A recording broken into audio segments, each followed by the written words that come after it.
नमस्कार Gogo live start. Gogo live show के 470वें episode के इस सफर में आप प्रॉब्लम शुरू में ही आने लगी बंद 470 एपिसोड टेक्निकल प्रॉब्लम है जो ना तो हमारे वश में है और ना किसी और के वश में है। हमारी कोशिश रहती है कि हम लोग बिल्कुल स्मूथली चलें, लेकिन नेटवर्क में कई बार प्रॉब्लम आती है। तो हम लोग बात कर रहे हैं 470 एपिसोड की। आज हम लोग बात करेंगे नीट एग्जाम के बारे में जो मई में है। हमारे साथ हैं एक्सपीरियंस्ड श्री राजेश शर्मा जी, उनसे चर्चा करेंगे कि नीट की तैयारियों के सिलसिले में। राजेश जी, आपका स्वागत है हमारे शो में। धन्यवाद सर। गोगो लाइव के सभी दर्शकों को मेरा नमस्कार। राजेश जी, नीट की तैयारी तो बच्चे लगातार कर ही रहे हैं, अब लगभग 1 महीना बाकी है। जी जी जी। अब क्या करें वो? अब सर जो मेन टॉपिक है जी, उनके ऊपर उनको फोकस कर। बच्चा करता क्या है कि जो उसका मेन टॉपिक फोकस करें अपने। जी, जो उसके स्ट्रॉन्ग टॉपिक है ना वो तो उसने कर लिए जी। अब जो वीक टॉपिक है उसके उनके ऊपर उसको समय थोड़ा ज्यादा देना चाहिए, जिससे कि वो इम्प्रूव कर पाए। जैसे मुझे लग रहा है अभी मेरा ये एक पर्टिकुलर है उस पे ज्यादा। हाँ जी जी जी जी। तो कहीं ऐसा ना हो कि आगे दौड़ पीछे दौड़ वाली बात हो जाए। नहीं, ऐसा नहीं। जो टॉपिक हमने तैयार कर लिया उससे बाहर तो हम जा ही नहीं पाएंगे। ठीक है। जो टॉपिक अपने वीक हैं, कमजोरी को दूर तैयार कर लो। डॉक्टर मोहित नारायण हमसे जुड़े हुए हैं, शुक्रिया मोहित जी जुड़ने के लिए। बात करते हैं हम लोग नीट की। अब अंतिम तैयारी किस प्रकार से, किस मेथड से करें अपने? जैसे आपने बताया अभी कमियां दूर करोगे। मैक्सिमम क्वेश्चंस एमसीक्यू जो इनके आते हैं, मैक्सिमम उनके ऊपर फोकस करें। जितने ज्यादा क्वेश्चंस करेंगे उतना ज्यादा इनको पता लगेगा कि तैयारी में क्वेश्चन कैसे आएगा, उसका आंसर कैसे देना। बच्चा पढ़ तो लेता है लेकिन कई बार क्वेश्चन की लैंग्वेज ऐसी आती है कि वो आते हुए भी उस चीज को गलत कर जाएगा। जैसे उदाहरण जैसे कोई क्वेश्चन आया कि आप ये बताइए कि एक आपके पास पादप है जिसमें वायरस है, ठीक है, आप उससे वायरस फ्री पादप कैसे बनाएंगे? अब हमारी एनसीईआरटी में लिखा गया है कि मेरिस्टेमेटिक कल्चर जब आप करते हैं तो वायरस फ्री प्लांट बना सकते हैं। अब उसने उसको उदाहरण सहित पूछ लिया कि केले के एक पादप में वायरस है, उससे वायरस मुक्त पादप कैसे बनाओ? तो अगर अपने को पता है कि मेरिस्टेमेटिक कल्चर करके अपने वायरस फ्री प्लांट बना सकते हैं, उसका कॉन्सेप्ट अपने को पता है, तो उसका आंसर दे पाएंगे। ये चेंज जी, कॉन्सेप्ट समझना जरूरी। दीपिका शर्मा हमें देखने के लिए आपके परिवार से कौन? वाइफ है। हाँ मैडम, स्वागत है आपका। राजेश शर्मा जी हमारे साथ है और आप हमसे जुड़े, शुक्रिया हमसे जुड़ने के लिए। हम बात करें नीट की, तो अब अंतिम तैयारी कमियां दूर करें और उस कॉन्सेप्ट को क्लियर करें ताकि आप अच्छा राजेश जी, एक बात और करें अपने, सभी विषयों की एक समान तैयारी करें या अलग अलग विषय पर भी बात करें? देखिए, ये निर्भर करेगा बच्चे के ऊपर कि उसका कौन सा विषय मजबूत है, कौन सा कमजोर है। जो नीट का बच्चा होता है उसको फिजिक्स में थोड़ी दिक्कत आती है। अच्छा, तो उसके ऊपर उसको समय ज्यादा देना पड़ेगा। ये उसको ध्यान रखना पड़ेगा क्योंकि वो मैथ्स फील्ड का बच्चा नहीं है और फिजिक्स में थोड़ा मैथ्स रहता है, तो उसको उसके ऊपर समय जरूर देना पड़ेगा। अच्छा, तो सभी विषयों की एक समान तैयारी नहीं हो सकती है, नहीं, अलग अलग करनी पड़ेगी। तैयारी तो है लेकिन आपकी वीक पॉइंट कौन सा है? जैसे फिजिक्स जनरली वो वीक रह जाता है, तो उसके ऊपर थोड़ा समय बढ़ा ले, उसमें समय बढ़ा ले। लेकिन बाकी को भी उतना ही वेटेज देना है। जैसे बायोलॉजी है तो उसके 90 क्वेश्चन है। अच्छा, फिजिक्स केमिस्ट्री के 45 है। अच्छा, महत्वपूर्ण बायो हो गया। महत्वपूर्ण वैसे तो बायो है। तो बायो में कॉन्सेप्ट अगर आप अच्छे ढंग से कर लेते हैं तो आप 90 में से 90 क्वेश्चन कर पाएंगे। और फिजिक्स को थोड़ा अच्छा कर लें तो डेफिनेटली सिलेक्शन तक जाएंगे। बायो को पूरा कर लें जी, और दोनों को भी और बढ़िया तरीके से कर लें जी, तो सिलेक्शन आपका बिल्कुल। चलिए Deepika Sharma, try sir. Thank you sir. Thank you. अच्छा, नई लैंग्वेज है ये, digital language. Thank you madam जुड़ने के लिए। चलिए फोकस अधिक कहाँ, किस विषय पर करें? जैसे अभी आपने थोड़ा सा बताया बायो पे ज्यादा करें क्योंकि ज्यादा प्रश्न है जी, तो और इसमें आप क्या ऐड ऑन करें? जैसे केमिस्ट्री का इनका है, उसमें ऑर्गेनिक केमिस्ट्री जो उसके ऊपर इनको थोड़ा सा ध्यान देना पड़ेगा। रिएक्शंस जो है उनको समझ करके, उनका कॉन्सेप्ट समझ के, ना कि रट्टा मार। अच्छा, समझना जरूरी है। मैं मूलभूत बात ये है कि जब तक आपके कॉन्सेप्ट क्लियर नहीं होंगे हाँ, तब तक आपको समस्या आएगी। कंसेप्ट क्लियर है तो आपने उदाहरण दिया था तो वो इजी हो जाएगा, जी है ना, क्योंकि प्रश्न तो किसी प्रकार से भी पूछा जा सकता है। जी। तो कंसेप्ट क्लियर करें हम लोग। डॉक्टर रणधीर बिंचर हमें देख रही हैं, शुक्रिया, good evening both of you. शुक्रिया रणधीर जी कि आपने मेरा काम बड़ा इजी किया, आपकी वजह से हम लोग यहाँ बैठे हैं। डॉक्टर मोहित नाथ कह रहे हैं प्रणाम गुरुदेव। थैंक यू मोहित। हम लोग बात कर रहे थे, शायद मैं भटक गया विषय पे। जी जी। रफीक चोपड़ा कह रहे हैं नमस्कार गोविंद जी। एक जैसे आपने बायोलॉजी का बताया था, फिजिक्स केमिस्ट्री का बताया था, जी। फोकस करें इस पे, करें उदाहरण दिया, अभी कॉन्सेप्ट क्लियर करें जी। इसमें और क्या ऐड ऑन कर सकते हैं? मैक्सिमम प्रैक्टिस करें लिख के। बिल्कुल। आपने टॉपिक पढ़ लिया, फिजिक्स है तो उसके न्यूमेरिकल करके देखने हैं, केमिस्ट्री है तो उसकी रिएक्शन, बायोलॉजी के कॉन्सेप्ट, डायग्राम को समझना है क्योंकि डायग्राम बेस्ड क्वेश्चन आ गया। थ्योरी तो आपने पढ़ ली, डायग्राम आपको पता नहीं, उसने वहां डायग्राम लगा दिया, तो आप कैसे पकड़ पाओगे उस चीज को कि अपने को पता ही नहीं कि अपनी थाइमस ग्लैंड कहाँ है, लीवर कहाँ है, किडनी कहाँ है। डायग्राम बेस्ड उसने क्वेश्चन पूछ लिया तो अपने को वो भी ध्यान रहना चाहिए, वो पूरा कॉन्सेप्ट। जी। चलिए हम लोग यहीं रुकेंगे। अमर सिंह बिश्नोई कह रहे हैं बहुत बढ़िया जानकारी गोविंद जी, कंपटीशन तैयारी में बच्चों को EWS के बारे में जानकारी दें, बहुत सारे बच्चों को इस बारे में जानकारी नहीं है। अमर सिंह जी बिल्कुल बात करेंगे, ये एक नया विषय हमारे लिए। आपका धन्यवाद, आप सुझाव दिया आपने, करेंगे इस पे चर्चा। पूरा कंसेप्ट क्लियर हो जाए, डायग्राम भी समझ लें और भी कर लें जी। और कुछ ही, क्योंकि मैं सोचता हूँ कि और ज्यादा कुछ हो जाए बच्चों के लिए। Practice practice and practice, practice and practice करें आप, और दिमाग को शांत रखें, तनाव नहीं लेना। चलती practice max a man perfect है। बिल्कुल सर। अच्छा, फोकस अधिक कहाँ किस विषय पर? जैसे आपने बताया बायो पे ज्यादा फोकस करें, तो दोनों कमजोर रखें? नहीं सर, क्वेश्चन की वेटेज बायो की 90 क्वेश्चन, ये उनके 45 वो 45 है। तो अपने को बायोलॉजी के 90 क्वेश्चन अगर अपने पूरे अटेम्प्ट करते हैं तो अपने चांसेस बढ़ जाएंगे। फिजिक्स केमिस्ट्री सभी के बराबर है, तो अगर बायोलॉजी अपनों ने वीक कर लिया तो अपने दूसरे से पीछे हो जाएंगे।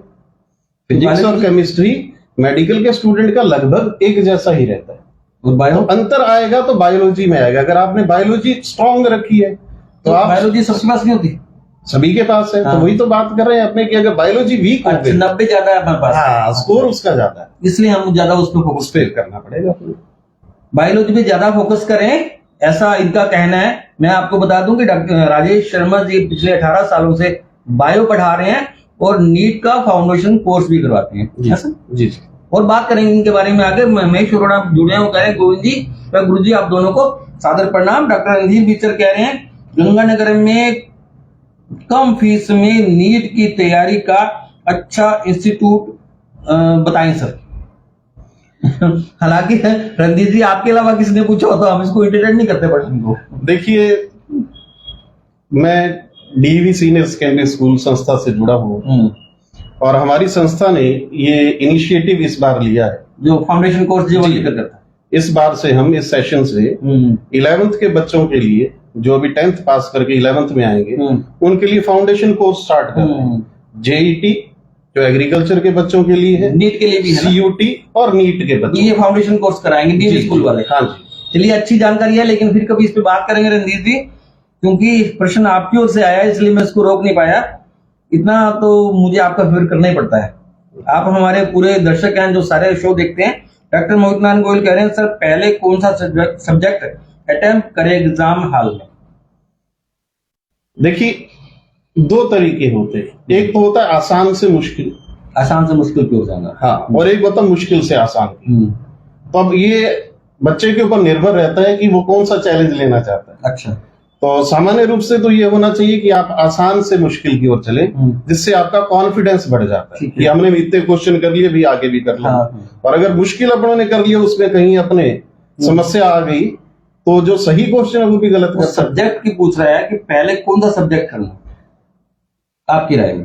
जो आपका सबसे स्ट्रॉन्ग पार्ट है, जो सब्जेक्ट आपका स्ट्रॉन्ग है, स्ट्रॉन्ग है, जो आपको कॉन्फिडेंस देगा। फिर जो आपका जो भी एक बच्चा बैठा है, उसको अगर किसी का फिजिक्स है तो वो फिजिक्स कर ले, जिसका बायो स्ट्रॉन्ग है तो बायो करना है, केमिस्ट्री तो केमिस्ट्री, बिल्कुल, ताकि वो और बूस्टअप हो जाए। जी जी जी। डॉक्टर रणधीर बिचर कह रहे हैं thank you so much Govind ji, thank you Randhir ji आपका। आप हमारे बहुत हेल्पफुल हैं। फिजिक्स की तैयारी में क्या खास करें?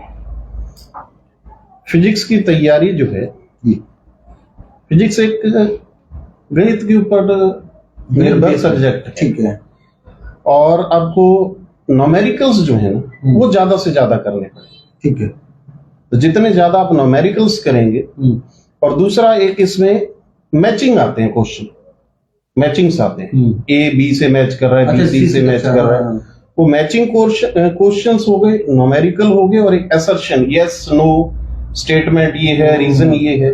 ये तीन चीजें हैं, इनके ऊपर थोड़ा सा ध्यान देना जरूरी है, विशेष ध्यान इनके दिया जाए। जी जी। बाकी जो तैयारी कर रहे हैं वो तो है ही, बिल्कुल, पर्टिकुलर इन पे भी ज्यादा, इनके ऊपर भी ध्यान देना है, इससे मार्क्स बढ़ने की। बिल्कुल बिल्कुल। ये एक बड़ी जो इन्होंने फिजिक्स के बारे में बताया कि पर्टिकुलर बच्चों को ये ध्यान रखना चाहिए। तो ऐसे हम लोग केमिस्ट्री की बात करें राजेश जी, तो क्या विशेष उसमें करें बच्चे? केमिस्ट्री के अंदर इनऑर्गेनिक केमिस्ट्री के कॉन्सेप्ट, ऑर्गेनिक केमिस्ट्री की रिएक्शंस, उनको आपको बार बार लिख करके उनको तैयार करना पड़ेगा, उनके बेसिक समझने पड़ेंगे कि उसमें क्या हो रहा है रिएक्शन।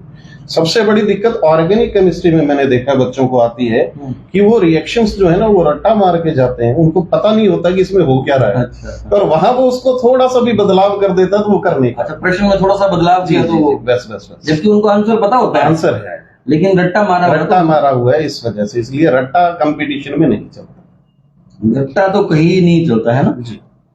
डॉक्टर मोहित नारायण पूछ रहे हैं कि असर्टेन रीजन वाले क्वेश्चन कैसे करें सर? शायद मैं प्रोनाउंसिएशन सही बोला क्या? मैं समझ गया सर। हाँ, असर्शंस अच्छा जो है वो आपके कॉन्सेप्ट बेस्ड क्वेश्चन होते हैं। वो आपके टॉपिक में से एक या दो कॉन्सेप्ट को ऐड करके या सिंगल कॉन्सेप्ट को लेके चलता है। ठीक है। तो अगर आपको पूरा टॉपिक क्लियर है, उसके आसपास की सारी बातें क्लियर हैं, तो आप उसका रीजन भी सही ढूंढ पाएंगे, उसके स्टेटमेंट को भी समझ पाएंगे। तो टॉपिक क्लियर होना आपका वो जरूरी है। अगर हमने टॉपिक में 2 लाइनें पढ़ी हैं, पूरा टॉपिक नहीं पढ़ा, तो हम इन क्वेश्चंस को नहीं कर पाएंगे। 2 लाइनें पे कर पाएंगे फिर हम तो आपको या तो स्टेटमेंट पता लगेगा, फिर रीजन नहीं पता लगेगा, रीजन समझ आ गया तो स्टेटमेंट नहीं समझ आएगा। लेकिन शायद नीट में ऐसा तो कुछ होता नहीं है अभी, ऐसा आएगा ऐसा नहीं आएगा। नहीं वो तो पूरा आएगा जैसे आईएएस सिविल सर्विस में होते हैं। बिल्कुल एक स्टैंडर्ड के क्वेश्चंस मिलेंगे। यूं तो बिल्कुल राजेश जी जो कह रहे हैं वो सही है कि सब्जेक्ट का पूरा कॉन्सेप्ट ही आपको पढ़ना पड़ेगा, वरना तो थोड़ा सा मुश्किल काम होता है। अभी हमने फिजिक्स की बात की, क्या खास करना है, केमिस्ट्री की बात की, अब आप बायोलॉजी पे आ जाओ। उसमें क्या खास करें कि बच्चे जैसे 90% क्वेश्चन आएंगे, सबसे ज्यादा उसमें रहेगा? जितने भी आपके टॉपिक हैं उन सभी के एग्जाम्पल्स, जितने टॉपिक है सबके एग्जाम्पल बेस्ड क्वेश्चन बहुत आते हैं। ठीक है। और टॉपिक क्लियर करना है, टॉपिक के आसपास की जो चीजें हैं वो भी समझनी है। हमारे को ये कहा जाता है एनसीईआरटी करनी है, एनसीईआरटी तो करनी है हमें, बुक तो करनी है, लेकिन उस टॉपिक के आसपास की जो चीजें हैं उनको भी समझना जरूरी है। कई बार वो क्वेश्चन को थोड़ा सा बढ़ा देता है, उसकी लैंग्वेज को बढ़ा देता है। तो अगर हमने टॉपिक को डिटेल स्टडी किया हुआ तो हम उसका आंसर दे पाएंगे। दूसरा, एग्जाम्पल्स हमें करना जरूरी है, क्योंकि क्वेश्चंस में एग्जाम्पल पूछे। बायोलॉजी डिपेंड किस पे करती है? प्लांट, एनिमल, इनके एग्जाम्पल्स में एक्सेप्शन है, उनको देखना जरूरी है कि अपवाद कहाँ आ रहा है, कौन सी थ्योरी है, उसका एक्सेप्शन क्या है, उसका अपवाद क्या है। और डायग्राम्स जो है उनको देखना जरूरी है। डायग्राम्स, एग्जाम्पल्स और थ्योरी के टॉपिक्स को डिटेल स्टडी कर, इस पे ज्यादा फोकस करें। आज हम लोग बात कर रहे हैं नीट के एग्जाम के संबंध में कि बच्चे अब महीने भर में इस पे ज्यादा फोकस करें और क्या तैयारी करें ताकि उनका जो सिलेक्शन है वो श्योर हो। हमारे साथ है राजेश शर्मा जी, जो 18 साल से बायो के लेक्चरर हैं डीएवी स्कूल में। आगे बढ़ते हैं हम लोग। डॉक्टर मोहित नारायण पूछ रहे हैं कि 50% डाउटफुल वाले क्वेश्चन अटेम्प्ट करने चाहिए या नहीं? जहां 50-50 का, वहां फिर आपको 50-50 ही रखना है। आधे अटेम्प्ट कर लो और आधे छोड़ो।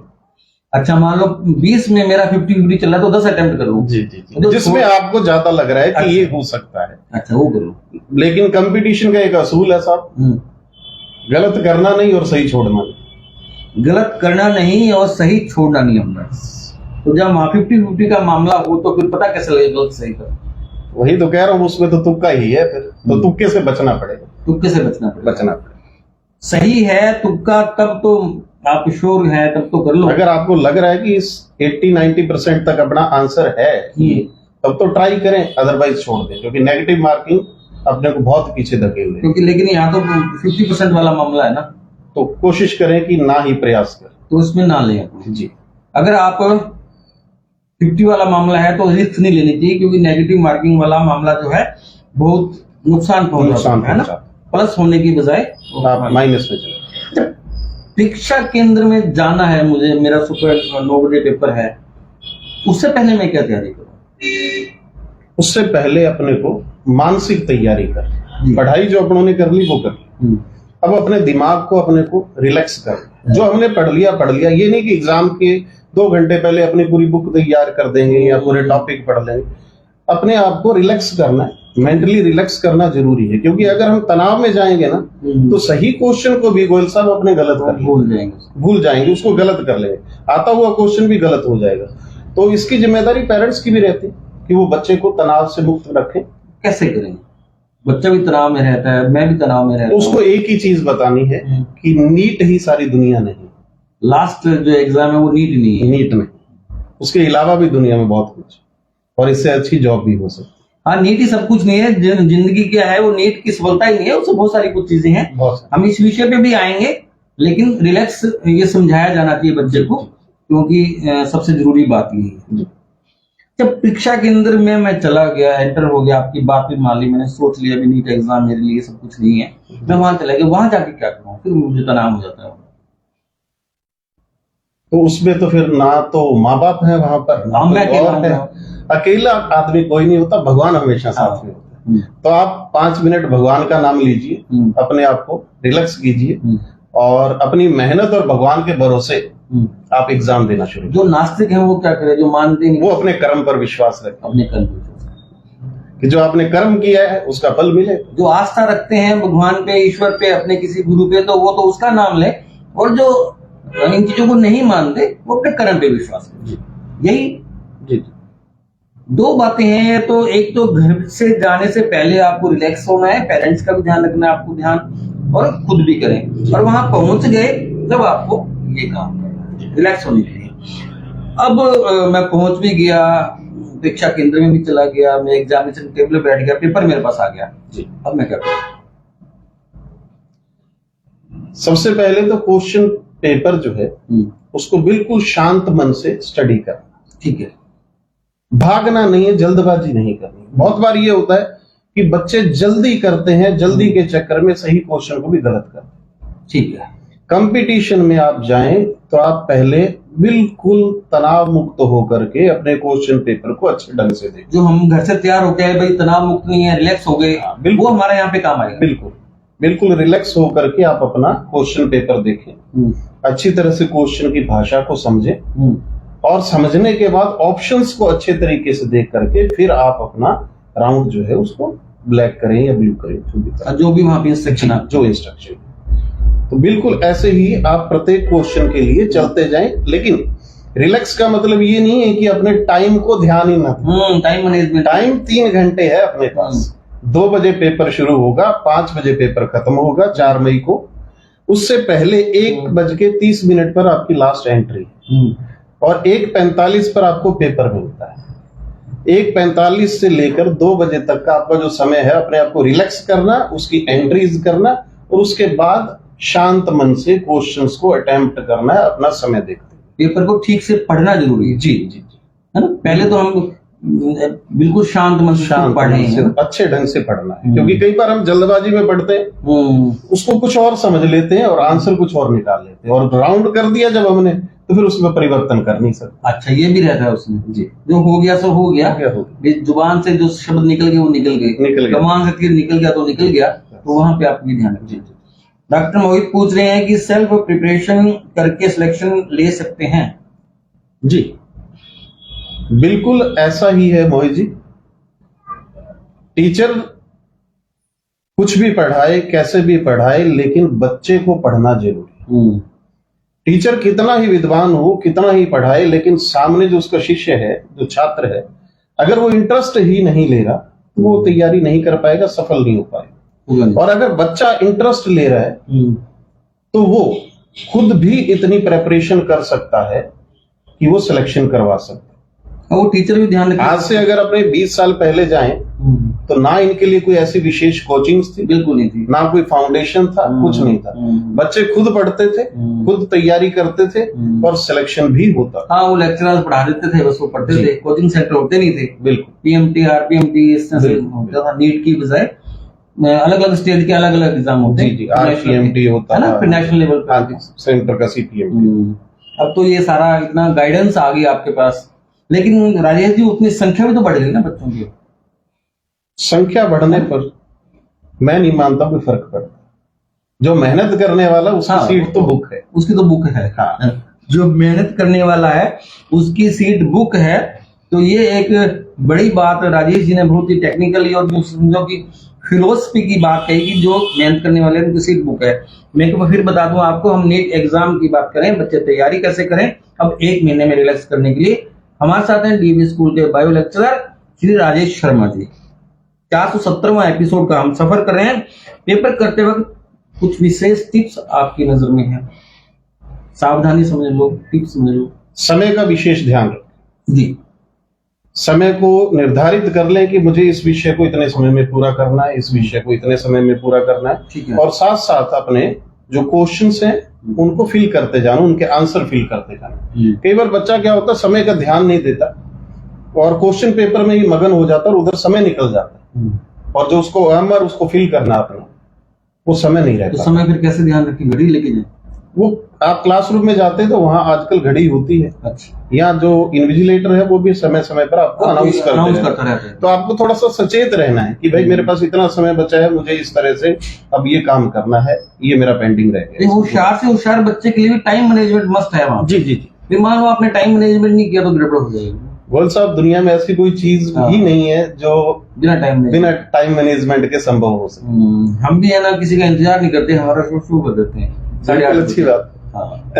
तो टाइम मैनेजमेंट होना चाहिए, डिसिप्लिन लाइफ होनी चाहिए, और खासकर ऐसे बड़े एग्जाम में तो बड़ा जरूरी सा हो जाता है जी।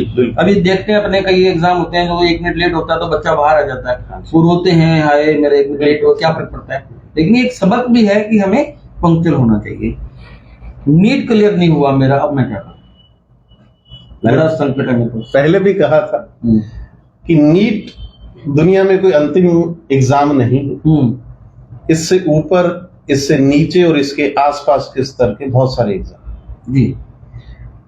अगर नीट क्लियर नहीं होता तो साइंस का बच्चा जो है उसने जब तैयारी की तो अपने दिमाग को इतना विकसित कर लिया कि वो किसी भी विषय को और भी पढ़ सकता है। ठीक है, क्योंकि साइंस आपके दिमाग को विस्तृत करता है।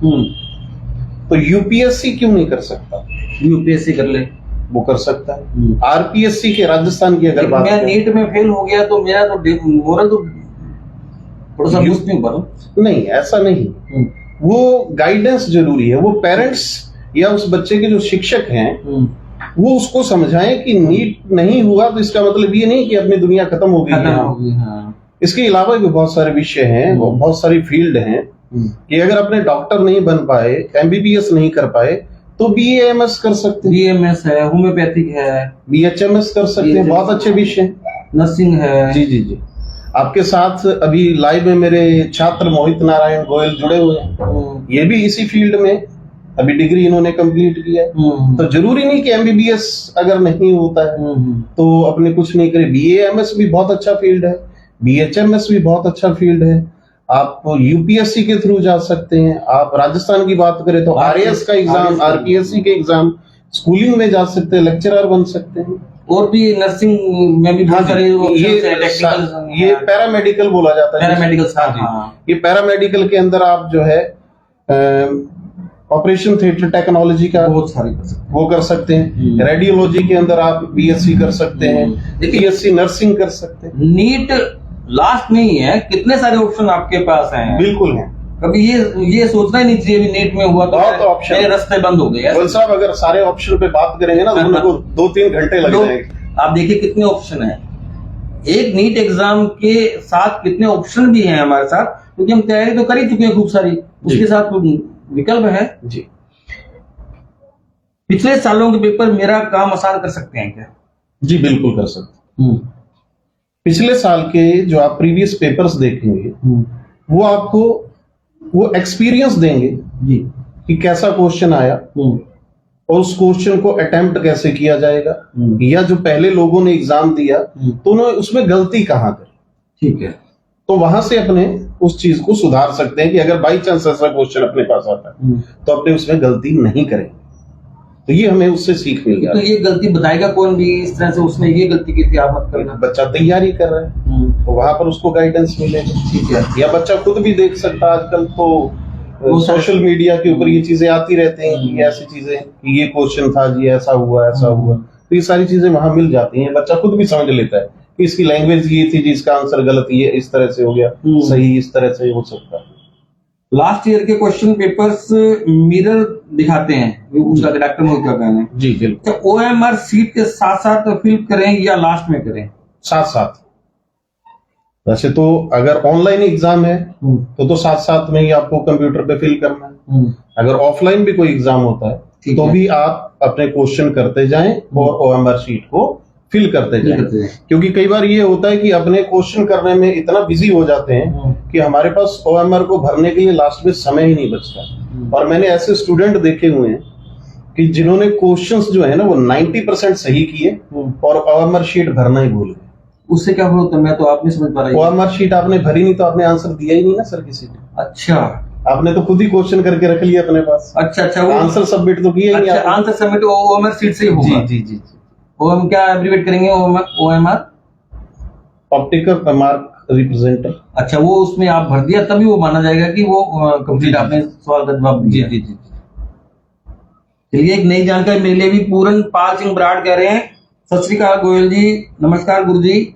नमस्कार सर। नमस्कार सर। है परिचित हैं? नहीं। शुक्रिया हमसे जुड़ने के लिए। हम लोग बात कर रहे हैं राजेश शर्मा जी से, और नीट एग्जाम अब महीने भर में बच्चे क्या करें उसके बारे में हम लोग बात कर रहे हैं। अच्छा, सिलेबस कम कर दिया, इसका कुछ फर्क पड़ता है इससे? नहीं, ऐसा कोई फर्क नहीं पड़ने वाला। जो टॉपिक कुछ कट हुए हैं तो वो दूसरे टॉपिक से रिलेट करते हैं। अच्छा, आपस में कोरिलेट करते हैं? हाँ जी, वो कोरिलेट करते हैं। तो अगर हम उनको पढ़ के जाएं, अच्छी तैयारी करके जाएं तो हमारे लिए बेहतर है। अच्छा, जो छूटे हैं वो भी करके जाएं? जी। मैं तो ये मानता हूँ कि उनको कवर अप कर लें, क्योंकि साइंस के टॉपिक एक दूसरे से कोरिलेट करते हैं। कि उससे रिलेटेड मान लीजिए कोई चीज अपने से पूछ ली और अपनों बिल्कुल ही नहीं ध्यान दिया उस टॉपिक पर, तो शायद अपने क्वेश्चन गलत कर दें। अच्छा, भी जाते कर लो उसमें। हाँ, उसमें थोड़ा समय दे ले, ज्यादा नहीं तो थोड़ा समय तो दे उसमें कर लेना चाहिए। जी। चलिए, अब हम लोग अंतिम पड़ाव के चल रहे हैं। आपने नीट दिया था? मेरा उद्देश्य सर नीट नहीं था। ठीक है। मेरा उद्देश्य था पुलिस ऑफिसर बनना।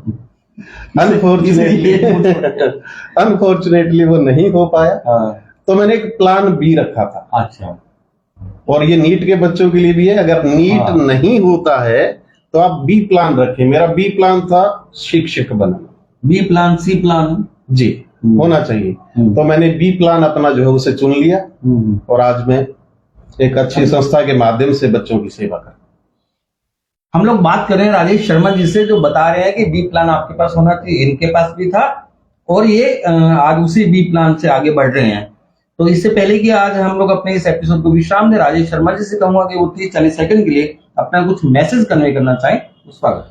गोगो लाइव के दर्शकों और प्यारे बच्चों, जो नीट देने वाले छात्र हैं, छात्राएं हैं, वो अपने आप को शांत रखते हुए तैयारी करें। अपने ऊपर तनाव को हावी ना होने दें। तनाव की वजह से आप तैयारी जो है ना वो कम ही कर पाएंगे, ज्यादा नहीं कर पाएंगे, और गलत आती चीजें गलत भी करेंगे, सही चीजों को भी। तो कृपया करके अच्छी तैयारी करें, शांत मन से तैयारी करें। और माँ बाप से, माता पिता से भी ये निवेदन करूंगा वो भी अपने बच्चों को सपोर्ट करें, उनको तनाव मुक्त रखें और उनको अच्छी तैयारी करवाएं। और नीट नहीं होता है तो ये नहीं कि वहां पर दुनिया समाप्त हो रही है, उसके अलावा भी बहुत ऑप्शन है, बहुत चीजें हैं दुनिया में। तो वहां पर भी बच्चा बहुत अच्छा कर सकता है। जो उसका इंटरेस्ट हो उस फील्ड में वो बाद में जा सकता है। सभी का बहुत बहुत धन्यवाद। आज के लिए बस इतना ही। अगले सोमवार को ठीक 8:30 बजे हम लोग नए विषय के साथ, नए मेहमान के साथ आपसे मुलाकात करेंगे। आप स्वस्थ रहें, प्रसन्न रहें, हमें आपकी फिक्र है। और उससे पहले अगले सोमवार से पहले रामनवमी भी आ रही है और नवरात्रे चल रहे हैं। आप सभी को शुभकामनाएं। देवी माँ आप पे कृपा करे और श्री राम जी की आशीर्वाद आप पे बना रहे। धन्यवाद। शुक्रिया राजेश जी, आपके बताने के लिए।